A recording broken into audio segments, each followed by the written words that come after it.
Pernah dengar tentang Dark Web? Ini bukan sekadar cerita horor atau mitos urban. Dark Web adalah bagian dari internet yang tidak bisa diakses dengan mesin pencari biasa. Bukan tempat nyari wifi gratis ya. Ini adalah tempat di mana anonimitas adalah raja dan segala sesuatu bisa terjadi. Ini lebih kayak hutan belantara di dunia maya, penuh misteri dan bahaya. Bayangkan sebuah tempat di mana hukum dan aturan tidak berlaku. Katanya di sana apa aja bisa ditemuin. Obat-obatan terlarang, senjata api, bahkan pembunuh bayaran. Serem kan? Tapi itu baru permukaan. Tapi di balik semua itu ada sisi lain dari dark web yang lebih mengerikan, yang jarang diketahui orang. Di sana ada forum-forum rahasia, pasar gelap, dan bahkan komunitas yang berdiskusi tentang hal-hal yang tak terbayangkan. Kisah-kisah nyata yang bisa bikin bulu kuduk berdiri. Orang-orang yang pernah tersesat di sana sering kali kembali dengan cerita-cerita yang mengerikan. Siap untuk menyelami sisi gelap internet. Tapi ingat, ini bukan untuk yang lemah hati. Bayangin, kamu lagi asik browsing internet, tiba-tiba nemu website aneh. Tampilannya sederhana, tapi isinya bikin merinding. Kamu mungkin menemukan video-video aneh, dokumen rahasia, atau bahkan pesan-pesan misterius. Itulah dark web, dunia tersembunyi di balik internet yang biasa kita pakai. Di sana, kejahatan merajalela, rahasia disembunyikan, dan kengerian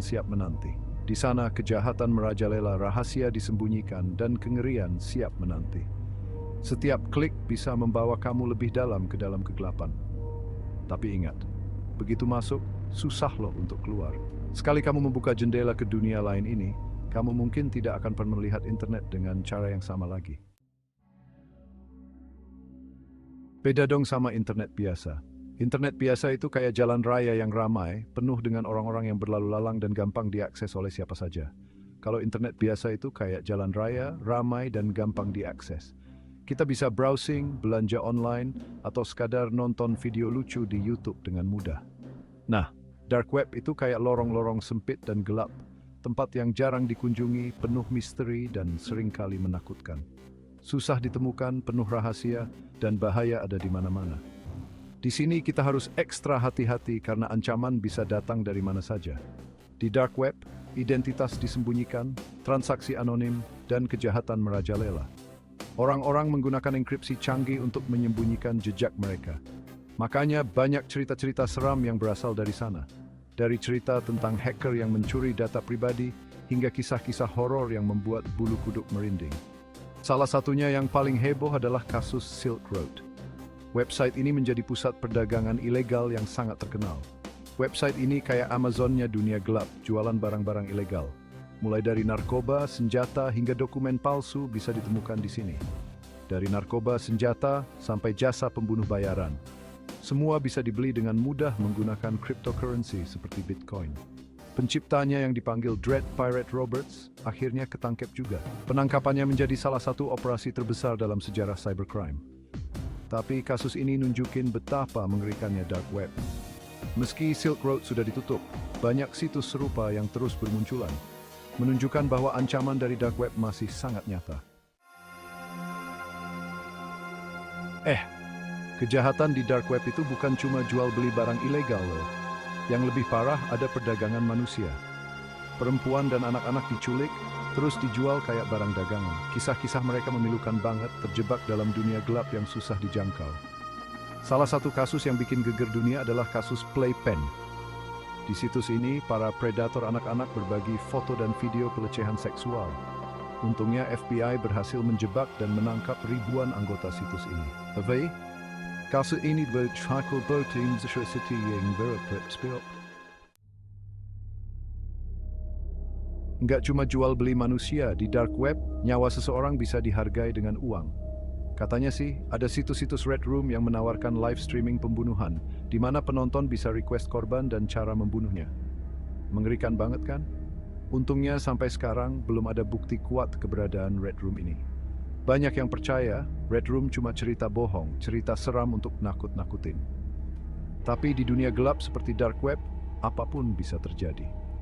Kemungkinan cuinya situs-situs mengerikan seperti itu tetap bikin kita.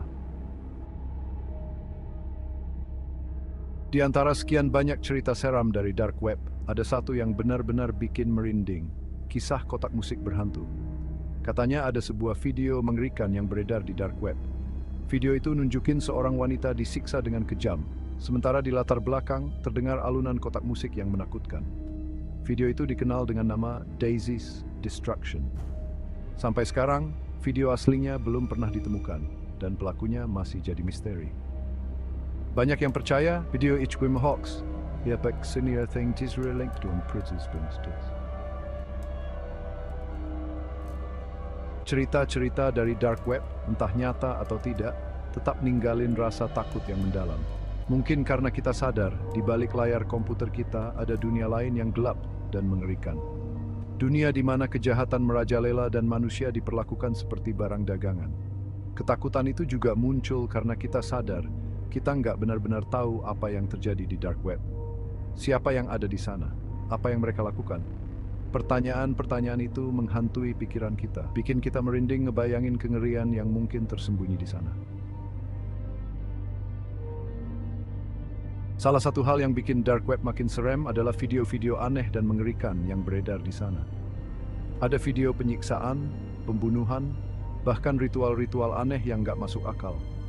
Video-video ini biasanya disebar di forum-forum tersembunyi dan cuma bisa diakses pakai software khusus. Salah satu video yang terkenal adalah Pain Olympics. Video ini nunjukin orang-orang bersaing ngelakuin tindakan menyakiti diri sendiri yang ekstrem. Video ini sempat viral di internet, dan banyak yang percaya kalau video ini berasal dari dark web. Di balik semua kengerian di dark web, ada sosok-sosok misterius yang mengendalikan segalanya, para hacker. Mereka jago banget ngendaliin komputer, bisa nembus sistem keamanan paling canggih sekalipun. Ada yang make kemampuan mereka untuk kebaikan, tapi banyak juga yang make buat kejahatan. Mereka bisa curi data penting, ngerusak sistem komputer, bahkan ngontrol perangkat elektronik dari jarak jauh. Di dark web, jasa hacker sangat dicari, mulai dari yang ngebobol rekening bank, sampai yang mau ngilusin jejak kejahatan. Di dunia nyata, jejak kaki bisa ngasih tahu kita kemana seseorang pergi. Di dunia maya, jejak digital juga bisa ngasih tahu kita apa yang udah seseorang lakuin. Di dark web, jejak digital bisa jadi bukti kejahatan yang sangat berharga. Lewat jejak digital, polisi bisa ngelacak transaksi online, komunikasi antar pengguna dark web, bahkan lokasi server yang digunain. Tapi, para penjahat di dark web juga udah makin pintar. Mereka pakai berbagai cara buat ngilangin jejak, mulai dari software khusus sampai anonim. Salah satu hal yang bikin dark web makin mengerikan adalah anonimitas. Di sana orang bisa sembunyi di balik username palsu, nggak ada yang tahu siapa mereka sebenarnya. Hal ini ngasih kebebasan buat orang-orang berbuat jahat tanpa takut ketahuan. Kebebasan ini juga dimanfaatin sama kelompok-kelompok teroris buat nyebarin propaganda, ngerencanain serangan, bahkan ngerekrut anggota baru. Ancaman terorisme di dark web nyata adanya, dan jadi tantangan tersendiri bagi penegak hukum di seluruh dunia. Cerita-cerita dari dark web, baik yang nyata maupun yang cuma cerita, tetap bikin kita merinding. Mereka menyuguhkan kisah-kisah yang seringkali sulit dipercaya, namun tetap terasa sangat nyata. Kenapa? Mungkin karena dark web nunjukin sisi gelap manusia yang selama ini kita nggak pernah mau lihat. Sisi yang tersembunyi di balik layar yang jarang kita sadari keberadaannya. Sisi gelap yang penuh kejahatan, kekerasan, dan keserakahan. Di sana, kita bisa menemukan hal-hal yang mengerikan, yang membuat kita bertanya-tanya tentang batasan moral manusia. Tapi di balik semua kengerian itu, ada satu hal yang perlu kita ingat. Dark web hanyalah cerminan dari diri kita sendiri. Cerminan dari ketakutan, keinginan, dan ambisi yang tersembunyi di dalam diri kita. Di sana, ada kejahatan, tapi juga ada orang-orang yang berjuang melawan kejahatan itu. Mereka adalah pahlawan tanpa tanda jasa yang bekerja di balik layar, berusaha menjaga dunia tetap aman. Ada kegelapan, tapi juga ada secercah cahaya harapan. Harapan bahwa kebaikan akan selalu ada, meskipun ditempuh sekalipun. Dan tugas kita adalah memastikan cahaya itu nggak pernah padam. Kita harus terus berjuang untuk menjaga harapan tetap hidup dan tidak membiarkan kegelapan menguasai kita.